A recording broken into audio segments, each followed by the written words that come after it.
Bonjour à tous, bienvenue dans Africactu 11, numéro 11, produit par Global Africa Télésud et en compagnie toujours, même les jours de pluie à Paris sont très nombreux, avec notre ami Emmanuel Dupuis. Bonjour Alfred. Bonjour Emmanuel, président de l'IPSE, Ça ne change pas. l'Institut de prospective et sécurité en Europe, mais qui regarde beaucoup l'Afrique. Absolument. Toujours. Bon, cher Emmanuel, il y a une bonne nouvelle depuis 2 jours, en fait. La Guinée, enfin en tout cas une bonne nouvelle pour la famille francophone de l'OIF, la Guinée est réintégrée dans la famille. Et comment on peut analyser ça en fait? Je pense, déjà, il faut avoir à l'esprit que ça s'inscrit dans un contexte particulier. C'est que la Guinée a été suspendue des instances de la francophonie par rapport au coup d'État de septembre 2021, où le président Alpha Condé a été chassé du pouvoir par un général, à l'époque lieutenant-colonel, désormais général, Mamadi Doumbouya. Donc la première chose à avoir à l'esprit, c'est que la francophonie, enfin l'Organisation internationale de la francophonie, comme les autres organisations, la CEDEAO ou l'Union africaine, avaient suspendu toute négociation et toute discussion diplomatique avec la Guinée. Or, la francophonie est allée un peu plus loin, intelligemment, en mettant en place un nouveau mécanisme de vérification de la transition que le président Doumbouya avait promise et qui tiendra, puisque théoriquement, il devrait y avoir des élections, on va y revenir, en mars prochain, précédées d'une nouvelle constitution soumise à un référendum qui devrait être présentée d'ici quelques semaines. Donc, il y a cette logique de la bonne volonté de part et d'autre, de la part de l'Organisation internationale de la francophonie, et je dois dire de l'implication de sa secrétaire générale, puisque Mme Louise Mushikiwabo a fait un déplacement qui à l'époque avait été très critiquée, parce qu'elle s'est rendue dans un pays qui théoriquement ne faisait plus partie de l'organisation en janvier dernier. Et puis des signaux, encore une fois, comme je le disais, plutôt positifs de la part de la junte, on ne peut pas l'appeler autrement, dans la promesse d'une fin d'une transition, la mise en place d'une nouvelle constitution, celle qui remplace la constitution de 2020, forcément, puisque entre les deux, il y a eu un coup d'État et que la constitution était suspendue, tout comme les autres institutions, avec la mise en place d'un Conseil national de transition qui fait office de Parlement. Et puis, ce qui est aussi important, mais on y reviendra, je l'espère, cher Alfred, les propositions concrètes qu'attendent les Guinéens. Une amélioration de leur situation, avec la mise en place de nouvelles institutions pour abonder dans le sens d'une transition que la communauté internationale, singulièrement la communauté francophone, appelle de ses voeux. Dans cette nouvelle constitution qui se veut inclusive, avec la séparation des pouvoirs, oui. Le législatif, l'exécutif et le judiciaire. On pourrait penser que c'est une évidence, pas tant que ça, car dans la précédente, ce n'était pas marqué noir sur blanc. Donc il faut à un moment ou à un autre rentrer dans ce processus. D'ailleurs, le président du CNT, Bansa Kourouma, l'a présenté comme tel, oui. Il y a quelques jours, en mettant en avant ce que les 205 articles de cette Constitution vont contenir. La mise en place, et c'est un phénomène que l'on trouve de manière récurrente sur le continent africain, d'une chambre haute, d'un Sénat. Donc on sort du monocaméralisme pour avoir une plus grande diversité, peut-être même une plus grande altérité de part et d'autre entre la chambre haute et la chambre basse. La mise en place du principe du parrainage, c'est un nouveau système politique en Afrique qui fait que des candidats à l'élection présidentielle doivent être parrainés par d'autres élus. On l'a vu par exemple au Bénin, avec la première élection de Patrice Talon en 2016 et sa réélection en 2023. Donc en gros, une forme de concomitance avec des dispositifs et des processus que l'on trouve un peu partout en Afrique et singulièrement en Afrique de l'Ouest. Et puis bien sûr, la stricte vérification de la légitimité, pour ne pas dire la légalité du fichier électoral. Dispositif ô combien important pour que ces élections à venir, théoriquement en mars prochain, soient libres, transparentes. Je ne passe pas sous silence la liberté de la presse. On sait que c'est un sujet sur lequel il y a eu beaucoup de polémiques avec certains de nos amis. Je pense à mon ami Lamine Guerassi, celui qui est propriétaire des principaux médias privés, qui a vu ses signaux d'émission être fermés par rapport à des prises de position anti-junte.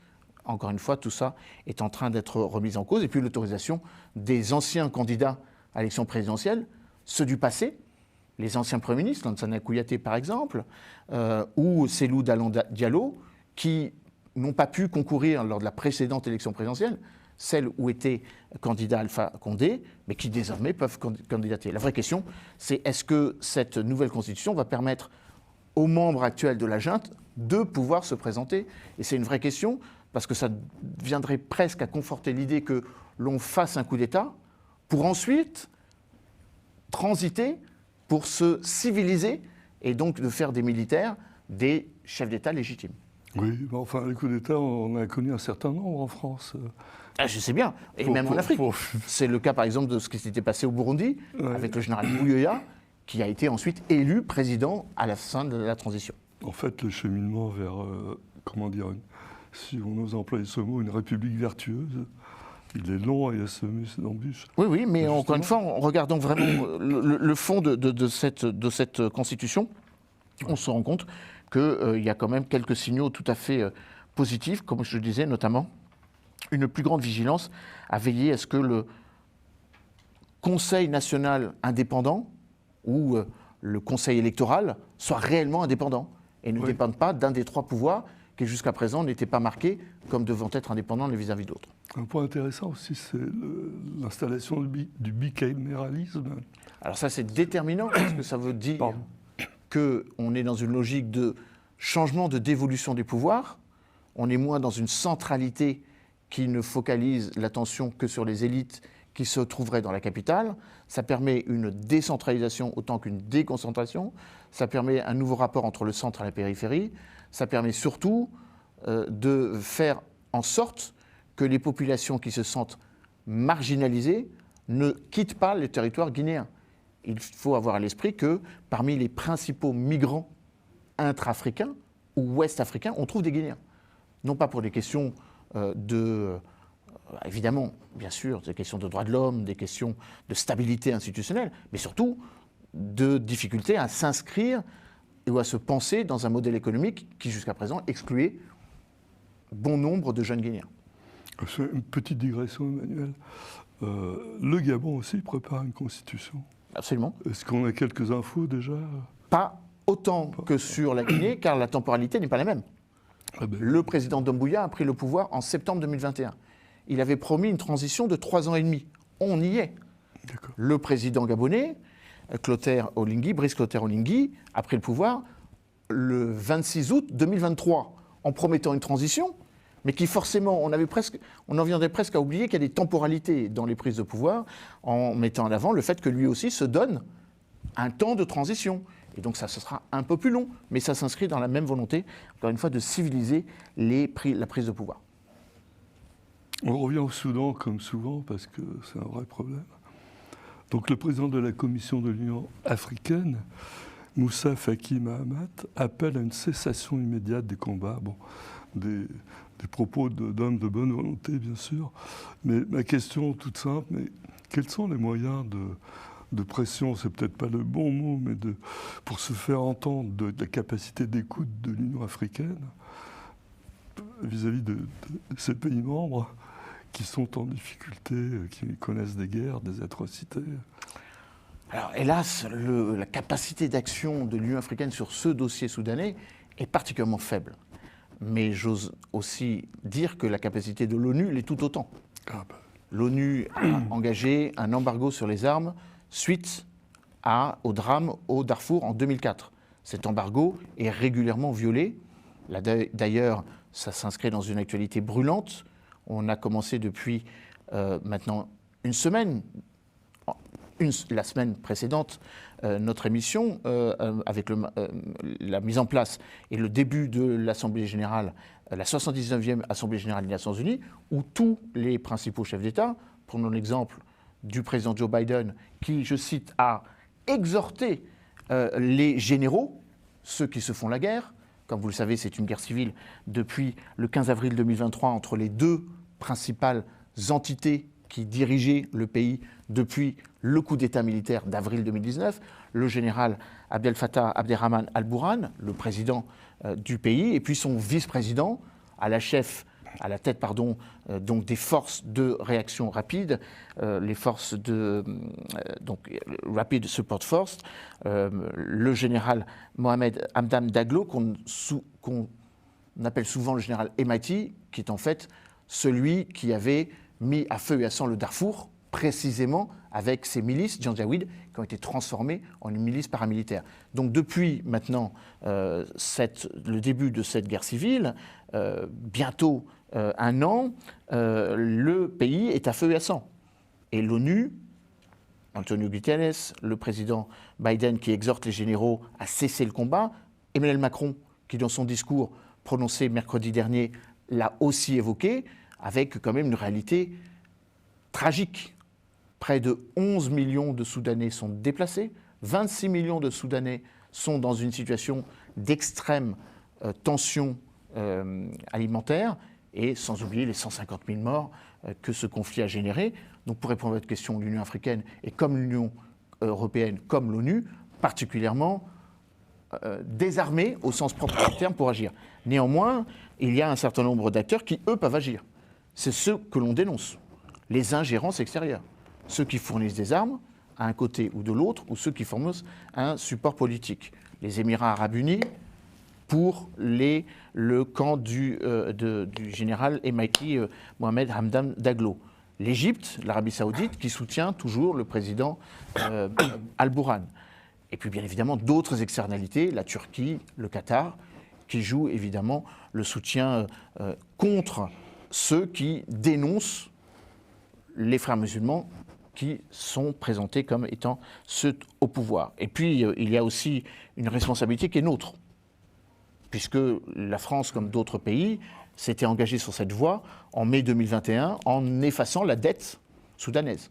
4 milliards d'euros, 5 milliards de dollars, en appelant à un processus politique inclusif. Or, depuis cette date, il y a eu une rupture de cette perspective de normalisation née du coup d'État qui avait chassé le président al-Bachir. Et donc on est dans une logique inextricable dans laquelle les ingérences extérieures, malheureusement, sont des moteurs, alimentent ce conflit. On pourra sans doute y revenir également, car ça ressemble comme deux gouttes d'eau à un autre conflit que ni l'Union africaine ni l'ONU ne réussissent à résorber, c'est la Libye. Ce sont les mêmes acteurs extérieurs et ce sont à peu près les mêmes causes. Alors, Emmanuel, vous avez répondu par avance à ma question suivante, enfin en partie.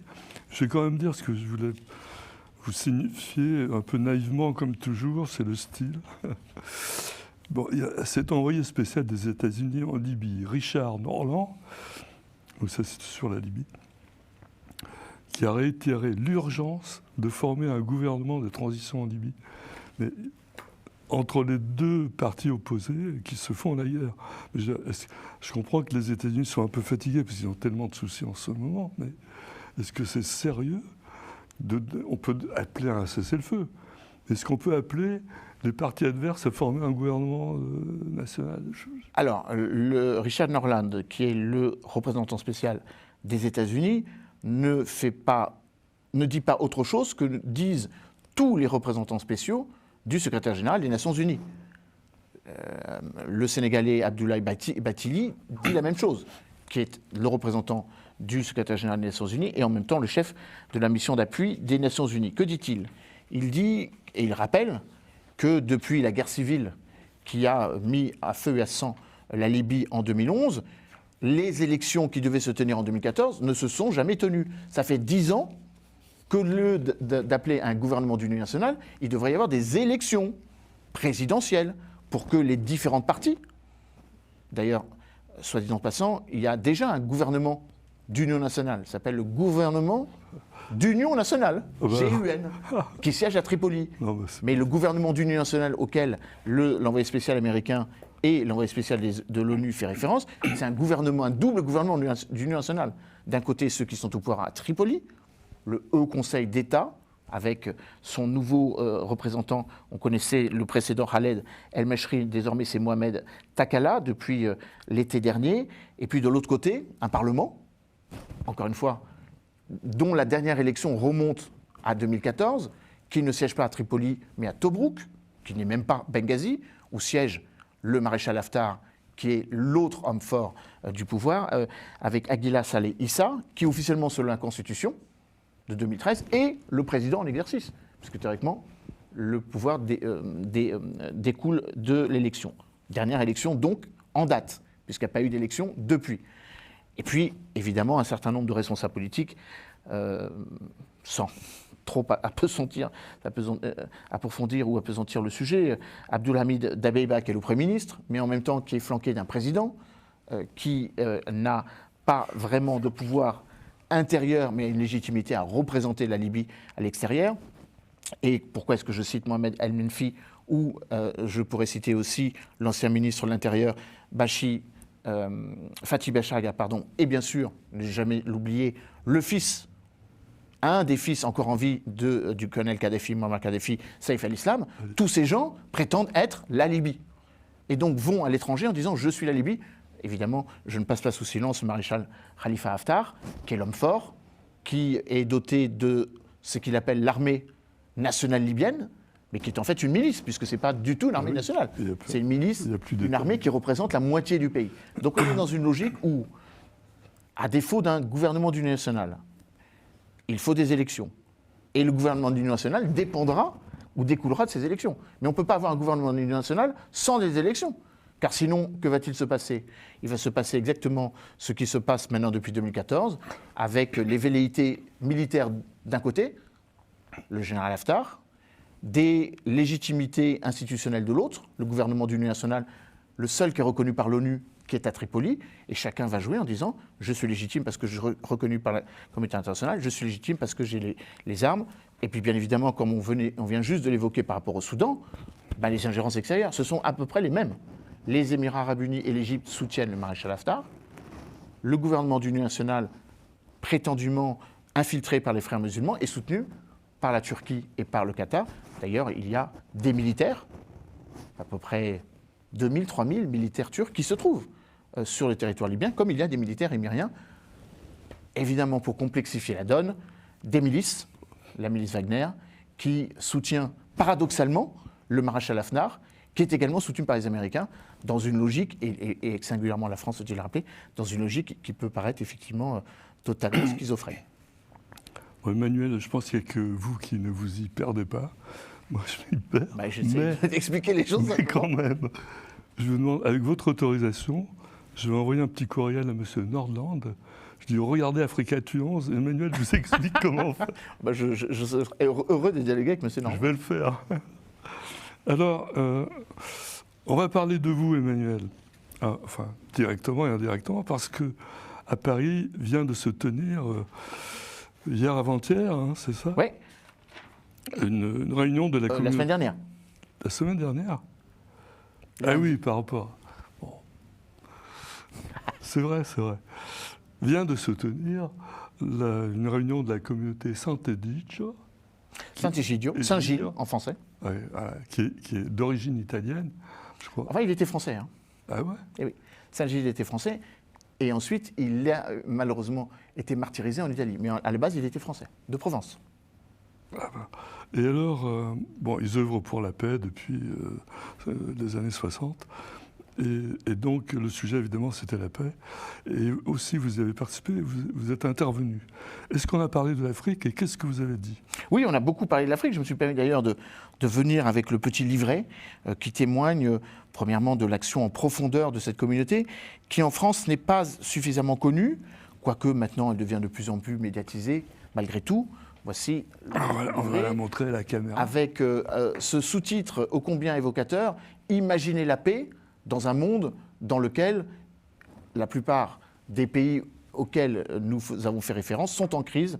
D'ailleurs, un think tank suédois rappelait encore il y a 2 mois de cela qu'à l'heure où nous parlons, 59 pays sont en crise. Ouais. Alors que nous imaginons la paix, alors que nous appelons à la paix. Le pape François a fait un message très émouvant, le président Emmanuel Macron a abondé dans ce sens, Anne Hidalgo et tous les leaders religieux, le grand rabbin de France, le président de la Fédération protestante de France et bien sûr Monseigneur Ulrich, l'archevêque de Paris, ont tous appelé à éradiquer la culture de guerre, pour réapproprier ou se réapproprier la culture de paix. Mais bien évidemment, avec un contexte, comme je le disais, qui est très biogène, avec ces conflits, les 59 conflits auxquels je ferai référence, et puis une réalité, c'est que le monde n'a jamais dépensé autant d'argent que pour se réarmer. 2443 000 milliards d'euros, précisément, de dollars, pardon, tel que ce think tank, ce laboratoire d'études suédois le mentionnait. Alors oui, on a beaucoup parlé d'Afrique. Vous voyez, j'ai fait mes devoirs, puisque j'ai en gros listé toutes les personnalités africaines qui sont intervenues. Alors vous doutez bien que comme c'est une organisation religieuse qui prône l'interreligiosité et qui cultive l'interculturalité, beaucoup de représentants des cultes. L'archevêque cardinal de Kinshasa, l'évêque de Yaoundé, un certain nombre de représentants de toutes les religions. On le sait, l'université Al-Azhar, à défaut d'une organisation cléricale de l'islam, apparaît comme l'équivalent de ce que serait le Vatican, c'est-à-dire l'entité la plus respectée dans l'islam sunnite, des représentants du chiisme, des représentants de toutes les religions, bouddhiques, hindouistes, évidemment, anglicanes, protestantes, chrétiennes et catholiques. Ça, ce sont les hommes de... et bien évidemment, judaïques. Donc ça, ce sont les hommes de foi. Mais l'idée, c'est pas tant que les hommes de foi rappellent leur croyance dans la foi, ou leur foi dans la paix. Ça paraît presque évident. Mais c'est que nous, responsables politiques, nous, académiques, vous, journalistes, nous, influenceurs, devons travailler en concert, ou de concert, avec ces voix qui portent la question de la paix. Le prix Nobel en 2017 visant à éradiquer le monde des armes nucléaires. Je suis moi-même intervenu dans le cadre de ce panel avec ce souvenir qui est un souvenir poignant en août 1945 de 2 bombes qui mettent fin à la vie de 2 villes, plus de 100 000 victimes mortes à Nagasaki et à Hiroshima. Le plus jamais ça. La guerre et l'utilisation de l'arme nucléaire. L'éradication des armes de destruction massive. Ça, ce sont des sujets, évidemment, qui font consensus. Après, il y a des sujets qui font débat. Comment est-ce que l'intelligence artificielle doit être un élément qui va améliorer la vie des hommes et non pas la contraindre ou remettre en cause un certain nombre de libertés fondamentales que nous chérissons tous. Donc oui, beaucoup d'Afrique. Prenons par exemple l'exemple de plusieurs philosophes. Souleymane Bachir Diagne, le grand philosophe sénégalais, qui, aux côtés de Anne-Désirée Ouloutou, la ministre de la fonction publique et de la modernisation de l'administration en Côte d'Ivoire, ont parlé de la manière de sortir de la culture des conflits sur le continent africain. Ou encore l'ancien ministre des Affaires étrangères, Mohamed Salah Anadif, qui a évoqué le fait que sur le continent africain, la première urgence, c'était de sortir de la torpeur dans laquelle se trouve le fait démocratique. Le simple réalisation de ce qui fait fondamentalement les droits des individus, avoir un gouvernement dans lequel ils se reconnaissent et non pas qui est subi, imposé par les armes. Je pourrais rajouter évidemment la question du dialogue interreligieux, ô combien important. Le président Emmanuel Macron, quand il a inauguré la semaine dernière ce séminaire pour la paix, a évoqué le fait qu'il est beaucoup plus facile de rentrer en conflit, il est beaucoup plus difficile de sortir d'un conflit. Et c'est ça l'enjeu, de nous dire que finalement, rentrer en guerre est simple. S'opposer à l'autre peut paraître une évidence, car ça répondrait presque à une logique humaine, un besoin physiologique. Par contre, faire la paix avec son ennemi. Essayer de penser que nos différences doivent être mises de côté pour le bien des générations futures, il en va de soi, mais tout simplement pour celles qui subissent. On l'a évoqué tout au long de cette émission. Au Soudan, les coups d'État militaires qui répondent à des crises. On pourrait rajouter, on ne l'a pas évoqué cette fois-ci, mais on le fait beaucoup sur cette antenne, sur Global Africa, le Sahel. Près de 11 000 victimes depuis 10 ans. Et donc ce sont avant tout les Sahéliens qui subissent cela, et non pas les missions internationales, les opérations de stabilisation, ou les corps expéditionnaires dont le but est d'éradiquer le terrorisme. Une fois que l'on a combattu les terroristes, on n'a pas enlevé le fond du problème, le hiatus qui peut exister entre des populations, des ethnies différentes, des religions différentes. Voilà en gros ce que la communauté de Sant'Egidio a proposé à Paris. L'année prochaine, ce sera à Rome. Mais surtout, il faut avoir à l'esprit que la communauté de Sainte-Lucie, comme vous l'avez rappelé Alfred, est une vieille dame. Elle a été créée en 1968 avec l'objectif d'essayer de faire de la facilitation. La facilitation, ce n'est pas de la médiation. Ce n'est pas à eux de faire la paix. C'est de rendre possible un dialogue entre belligérants. C'est-à-dire qu'en gros, on fait en sorte d'avoir en face de soi son ennemi. Mais on peut sortir de cette adversité. Et nous, Européens, sommes bien placés pour le comprendre, puisque nous avons fait la paix avec notre ennemi héréditaire qui nous a fait 3 guerres. Bien évidemment, l'Allemagne. Et c'est avec l'Allemagne que nous avons construit l'Europe. C'est avec le Japon que les Américains sont en train de construire l'Indo-Pacifique. Donc, vous voyez, pas de fatalisme, une culture de paix. Et puis, dernier point, Paris, il faut le rappeler, est une ville qui, parce qu'elle a connu des révolutions, parce qu'elle a connu des chocs d'opposition avec ses voisins, des guerres de religion, des guerres mondiales, des guerres régionalisées, dans l'Est et au nord de sa frontière, parce qu'elle a elle-même été impliquée dans ce phénomène de colonisation qui lui a permis d'être un empire, mais aux dépens des droits des peuples à disposer d'eux-mêmes, donc dans une logique évidemment vis-à-vis duquel elle doit aussi porter un regard de culpabilité. Paris est une ville universelle. Paris est une ville monde. Paris est une ville, et on le sait bien, Alfred, nous avons l'occasion d'en parler plusieurs fois, une ville de carrefour. Il y a peu de villes dans le monde qui représentent cette capacité à penser le monde dans un espace européen, dans un espace euro-méditerranéen, dans un espace évidemment euro-africain, on pourrait rajouter euro-atlantique également, et c'est la raison pour laquelle il était logique que nous, hommes et femmes de bonne volonté, on se réunisse à Paris pendant ces quelques jours. Euro-afro-atlantique, c'est la nouvelle donne. Oui, ou, comme aime à le rappeler un de nos amis, cette logique que je trouve absolument consubstantielle de ce que nous sommes, Paris est au cœur d'une verticale entre l'Afrique, la Méditerranée et l'Europe. Ah oui. Il y a une âme, notre ami Jean-Louis Guigou de la verticale, de l'IPMED, avec cette bien nommée organisation qui part du principe que du nord au sud de 2 continents, eh bien, on partage quand même davantage de valeurs que celles qui nous divisent. Oui, puis les mêmes heures, les mêmes et les mêmes créneaux horaires. Alors, non, on arrête là. Voilà, on a introduit. On continuera. Merci Emmanuel. Merci Alfred. Chers amis, dans la deuxième mi-temps de cette Africactu 11, nous allons recevoir son Excellence Vijayan Valaidon, qui est l'ambassadeur Maurice à Paris, et aussi le président des ambassadeurs francophones de Paris, de France. Et donc, il y aura un rôle précisément dans les prochains jours, avec la francophonie, le sommet de l'OIF.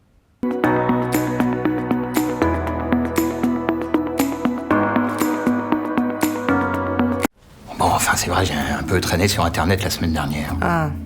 Je suis tombé sur des codes craqués. Mais moi, j'ai pas craqué, hein. Bravo. J'ai tenu bon. Je suis fier de vous. Je tiens bon. C'est bien. Merci à vous, qui soutenez la création en regardant légalement vos films et vos séries. Je tiens bon, je tiens bon, je tiens bon. Bonjour à tous et bienvenue dans cette deuxième mi-temps de Africactu 11, produit par Global Africa Télésud. Et comme je vous le disais, nous accueillons son Excellence Vijayan Valaidon. Bonjour Monsieur l'ambassadeur. Bonjour. Qui est l'ambassadeur plénipotentiaire de la République de Maurice, donc tout à l'est de l'Afrique, un lieu un peu paradisiaque, dit-on. Je n'ai pas eu l'occasion d'y aller. Mais bon. C'est ce qu'on dit. Monsieur l'ambassadeur, d'abord merci d'avoir accepté notre invitation. Nous sommes très honorés de vous accueillir.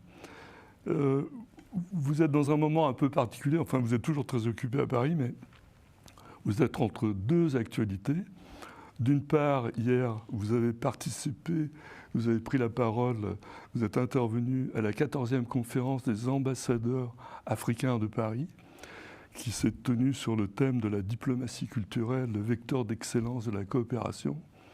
Et puis, dans quelques jours, ici à Paris, nous accueillons donc, comme chacun le sait, le 19e sommet de la francophonie, où vous aurez aussi une position remarquable et remarquée, je pense, puisque vous êtes le président du groupe des ambassadeurs francophones à Paris.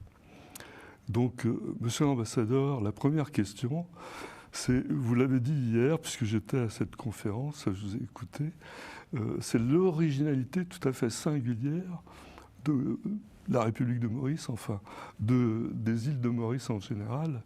Et expliquez-nous pourquoi c'est si particulier. C'est particulier sur plusieurs plans. D'abord, quand on parle de diplomatie culturelle, on parle de la culture. Et l'île Maurice est l'exemple presque parfait de la diversité culturelle.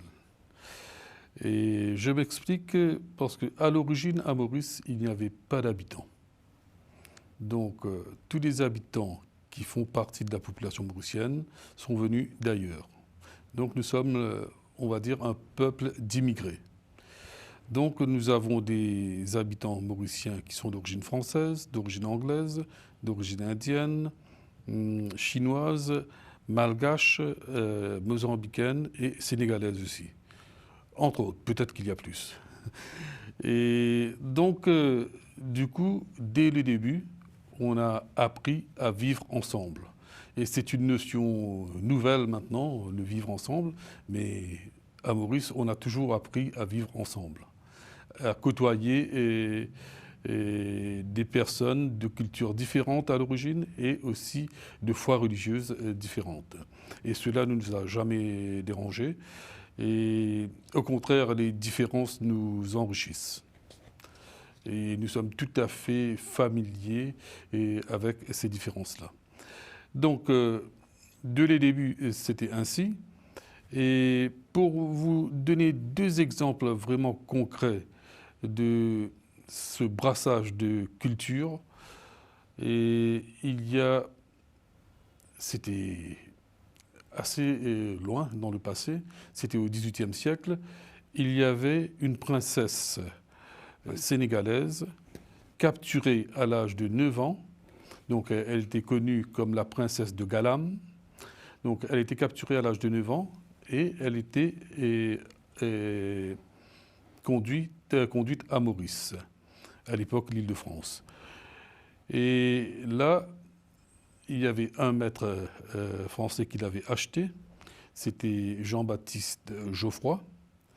Et par la suite, cette princesse est devenue la concubine de Jean-Baptiste Geoffroy.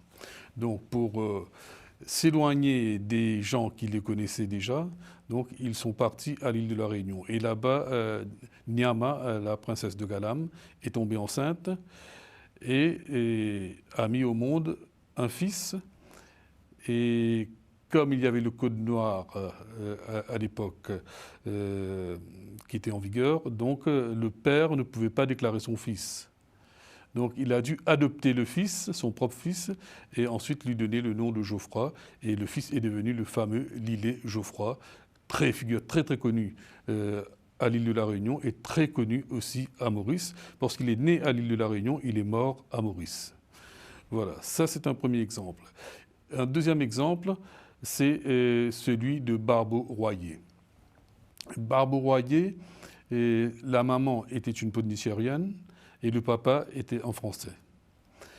Et ils se sont rencontrés en Pondichéry et le papa est venu avec la maman en France pour repartir vers Maurice. Et au port de Cadix, la maman avait mis au monde un fils.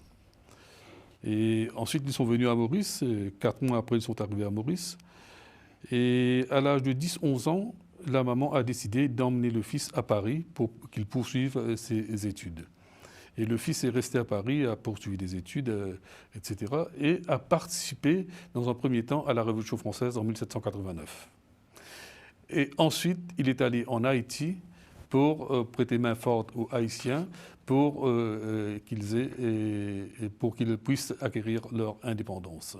Donc voilà, deux figures peut-être pas assez connues à Maurice, mais deux figures qui, d'emblée, nous montrent à quel point les cultures se mélangent à Maurice.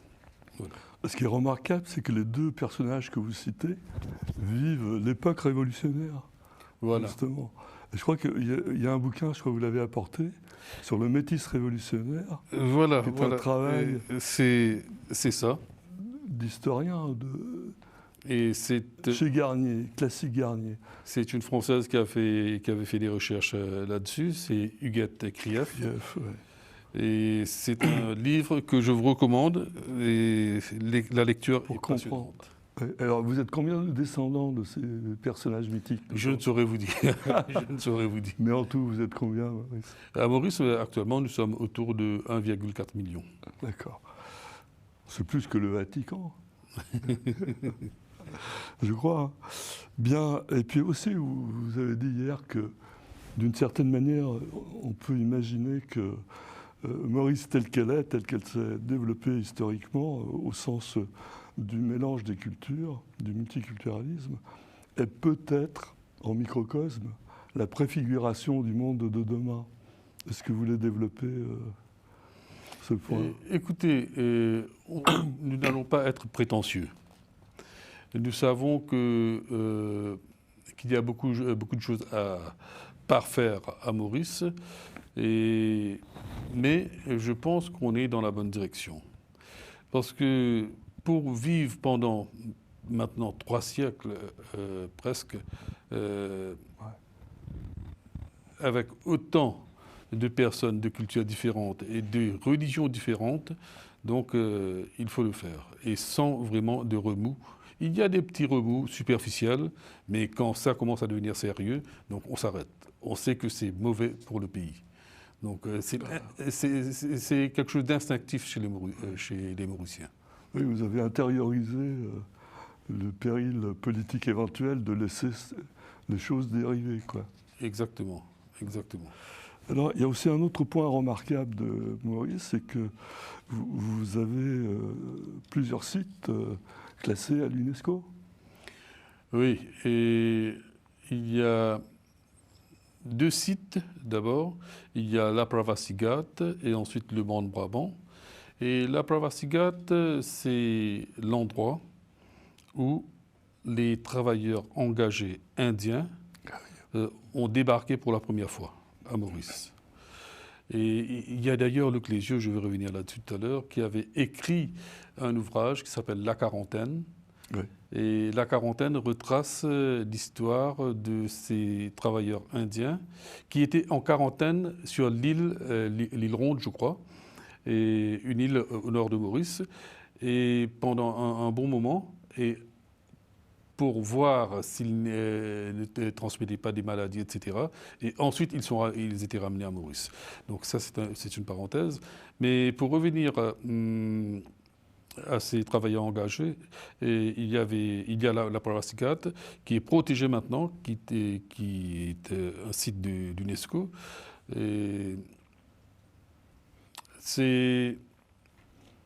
D'ailleurs, je dois dire que lorsqu'il y a eu la 13e session intergouvernementale sur le patrimoine immatériel culturel à Maurice, en novembre 2018 à Maurice, donc la directrice générale, Mme Audrey Azoulay, avait fait le déplacement pour Maurice et avait visité la Pravastigat. Et donc c'est un lieu hyper protégé maintenant. Et le deuxième lieu, c'est la montagne Le Ban de Brabant. Et pourquoi cette montagne est classée comme patrimoine mondial?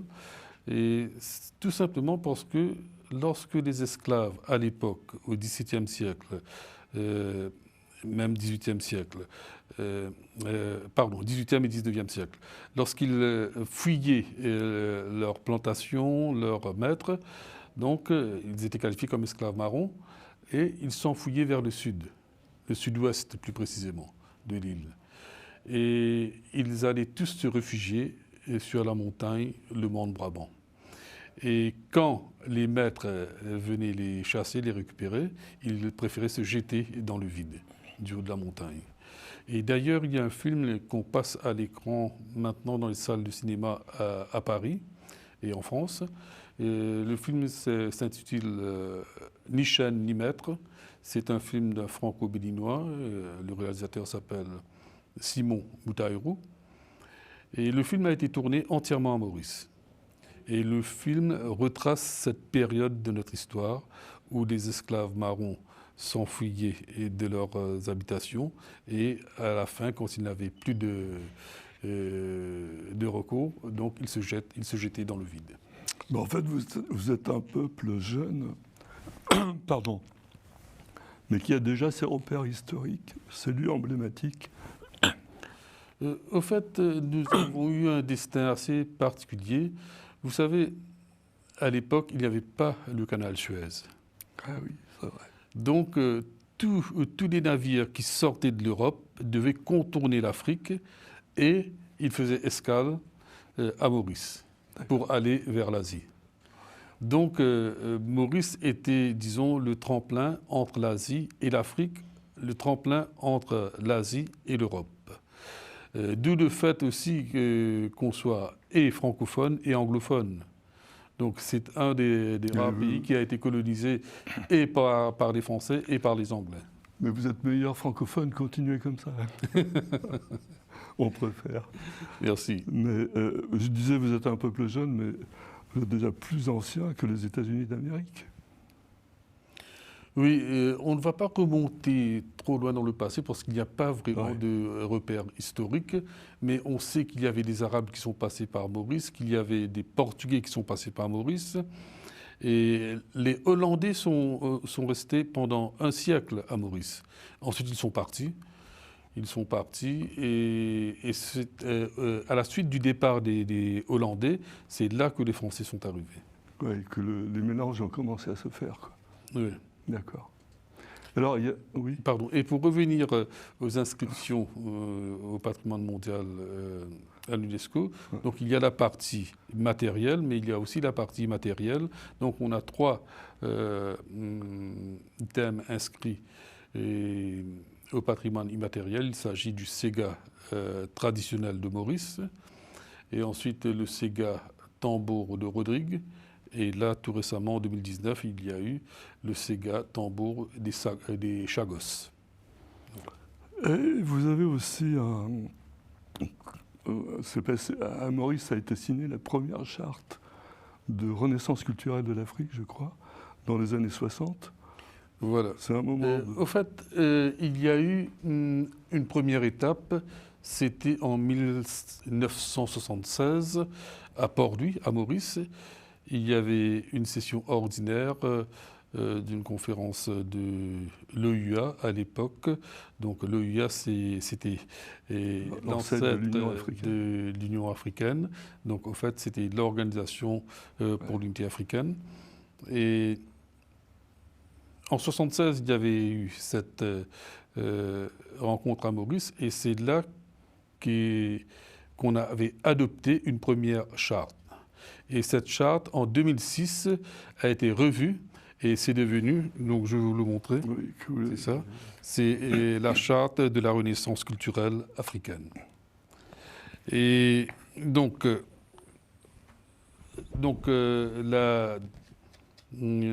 comment dire, cette édition révisée, on va dire, a eu lieu à Khartoum et en 2006. Voilà. Qu'est-ce qu'on trouve dans cette charte, les thèmes qui sont aujourd'hui bien connus comme au fait, l'idée derrière cette charte, c'est que les chefs d'État africains ont compris très tôt, assez tôt, que la force de l'Afrique vient en partie de sa culture. Donc, on a compris depuis assez longtemps qu'il fallait miser sur la culture pour pouvoir réussir, entre autres. Oui, puis revendiquer, je dirais, ses valeurs et ses couleurs. Ça dépend de... Voilà. D'ailleurs, on l'a évoqué hier lors de la conférence, la 14e conférence des ambassadeurs africains de Paris, le pouvoir de la culture et des industries culturelles, de tout ce qui est produit, qui fait sens, qui un peu relève du magistère des esprits, qui façonne le goût.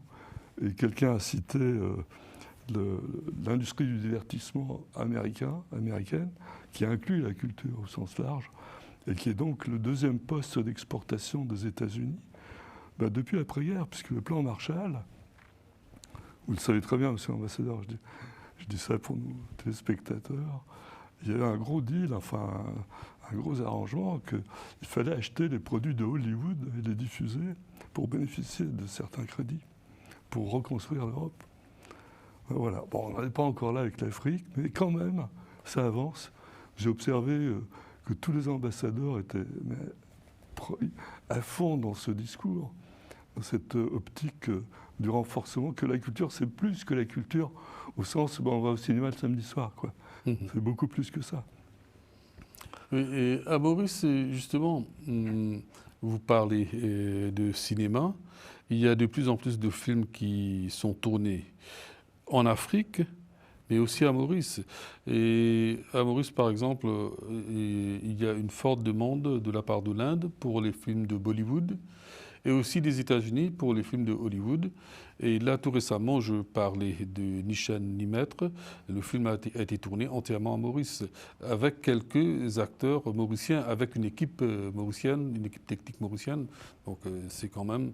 Donc, on est bien rodé en la matière, surtout pour le post-production. Oui. Pour la post-production. Ben, j'en profite pour faire une petite digression.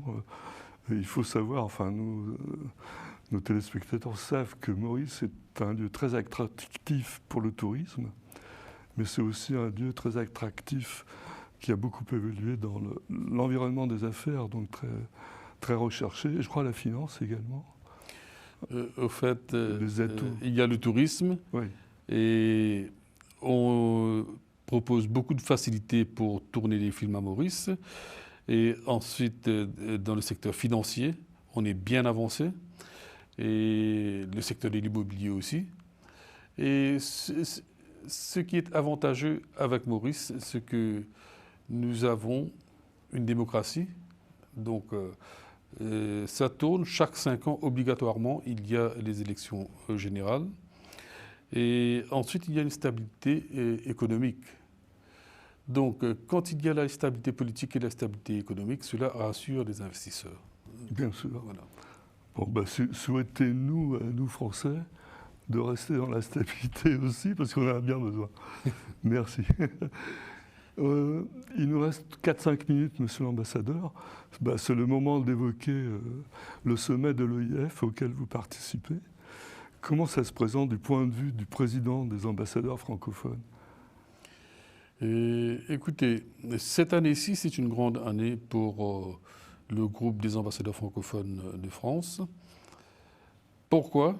Parce que d'abord, il y a la semaine prochaine, le 4 et le 5 octobre, le sommet de la francophonie, le 3e sommet de la francophonie en France, après celui de 86 à Versailles et celui de 91 à Paris.